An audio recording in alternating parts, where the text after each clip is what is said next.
Himachal cabinet की अहम बैठक खत्म हो चुकी है। सीएम जयराम ठाकुर ने इस बैठक की अध्यक्षता की और कैबिनेट बैठक में कई अहम और बड़े फैसले लिए गए हैं, जिसमें न ठेके नीलाम होंगे और न ही टोल टैक्स बैरियर। बैठक में राजस्व बढ़ाने का फैसला लिया गया। आबकारी निधि में अब 14% की बढ़ोतरी की उम्मीद है और नई आबकारी नीति में 2131 करोड़ का राजस्व जुटाने की बात कही गई है।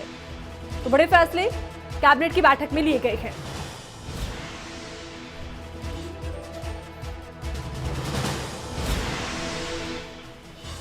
खबर पर ज्यादा जानकारी के लिए खबरें अभी तक के हिमाचल ब्यूरो चीफ अरुण उनियाल इस वक्त हमारे साथ फोन लाइन पर जुड़ चुके हैं। अरुण, कैबिनेट की बैठक के कौन से ऐसे बड़े फैसले जिनको लेकर कि माना जाए कि सरकार की तरफ से मास्टर स्टॉक ही चल दिया गया?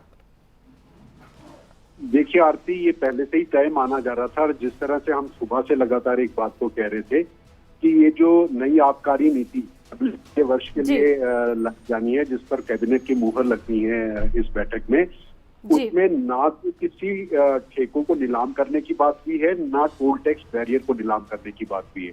हम लगातार इस बात को कहते रहे कि सरकार जो है इसमें कुछ वृद्धि करने के बाद कैबिनेट में अपने आय के सृजन के जो स्रोत हैं उनको नीलामी को छोड़कर इनमें वृद्धि दर्ज करने के ऊपर करेंगी। अब ठीक कैबिनेट ने वैसे ही किया है।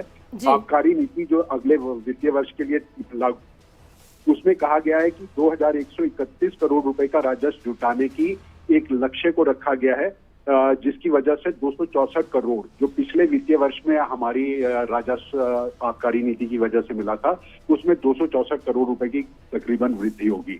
लेकिन दो बड़ी बातें आरती इसमें समझने की जरूर है, क्योंकि सरकार के पास, जयराम सरकार के पास एक चुनौती थी कि ये जो अवैध शराब तस्करी के मामले को लेकर लगातार हमले हुए थे, कुछ मौत यहाँ पर हुई थी। तो इस आबकारी नीति के अंदर ये भी तय किया गया है कि ये जो वेंडर्स हैं जहाँ शराब की ये बिक्री होती है, वहां पर तमाम तरह के व्यवस्थाओं को बनाया जाए, सीसीटीवी के जरिए देखा जाए, और ये जो बिक्री के जो इनके स्टैंप्स जो इनकी आबकारी नीति के तहत होती हैं, उनको अच्छे तरीके से निरीक्षित किया जाए। तो ये तमाम तरह का फैसला इसमें जरूर बड़ा देखने को मिला है। और पड़ोसी राज्यों से, जैसे हमने सुबह भी इससे पहले कहा था कि हिमाचल प्रदेश के लिए सबसे बड़ी दिक्कत यह है कि पड़ोसी राज्यों में शराब सस्ती है और हिमाचल प्रदेश में लाइसेंस फी को कम करने के बाद ये कोशिश की है कि जो पड़ोसी राज्यों से शराब है वो उसके मुकाबले में हिमाचल में हो, ताकि यहाँ हिमाचल के अंदर बिक्री होने के बाद राज्य को इसके राजस्व का लाभ मिल सके। तो इस तरह का फैसला यहाँ हुआ है। 20% टोल टैक्स जो है उसमें वृद्धि की गई है। जो पुरानी दरें थी उसमें सिर्फ 20% की वृद्धि के साथ पुराने लोगों को दे दिया गया है। 11 नायब तहसीलदार की, 1 क्लास तहसीलदारों की जो नई नियुक्तियां होनी है उस पर भी मोहर लगा दी गई है। एक अलग सा फैसला इस आबकारी नीति के अंदर ये दिखाई दिया है कि ये ट्राइबल एरियाज हैं हिमाचल प्रदेश के, खासतौर पे ये अटल सुरंग बन जाने के बाद लाहौल स्पीति बहुत सारे टूरिस्ट जाने शुरू हुए हैं। तो वहां पर जो बार्स हैं, बार्स की लाइसेंस फी में कमी करने के बाद वहां पर शराब को सस्ता करने की कोशिश की गई है। मकसद एक ही है आरती कि ज्यादा से ज्यादा बिक्री होने के बाद राजस्व को यहाँ पर जुटाया जा सके। तो कैबिनेट आबकारी नीति या टोल टैक्स बैरियर को लेकर ये वृद्धि के फैसले के साथ सरकार ज्यादा से ज्यादा राजस्व जुटाने की कवायद में जुटी नजर आ रही है। जी, तो राजस्व जुटाने की कवायद फिलहाल सरकार की तरफ से की गई है। इन फैसलों को लेकर कितना स्वागत होता नजर आता है विपक्ष के लिहाज से हम बात करें तो? देखिए आरती, ये विपक्ष का सवाल नहीं हो सकता।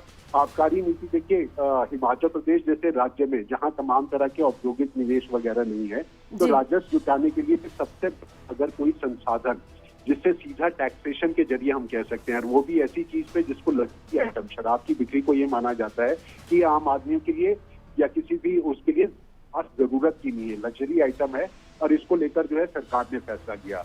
एक और बात जो छूट गई थी आरती, हिमाचल पहला ऐसा राज्य है जिसने शराब की बिक्री के ऊपर 1.5 रुपए इसमें प्रति बोतल जो है कर लगाया था, और ये कर जाना था गोवंश जो है हमारे, उनके संवर्धन के लिए, जो हमारे गौ सदन बने हैं उनकी देखरेख के लिए ये पैसा खर्च होना था। वो 1.5 रुपए को बढ़ाकर अब 2.5 रुपए प्रति बोतल कर दिया गया है।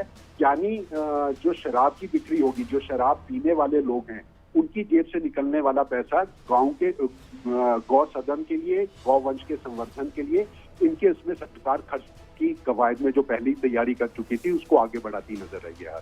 जी चलिए, बहुत बहुत शुक्रिया, तमाम जानकारी आपने दर्शकों तक पहुंचाई है अरुण।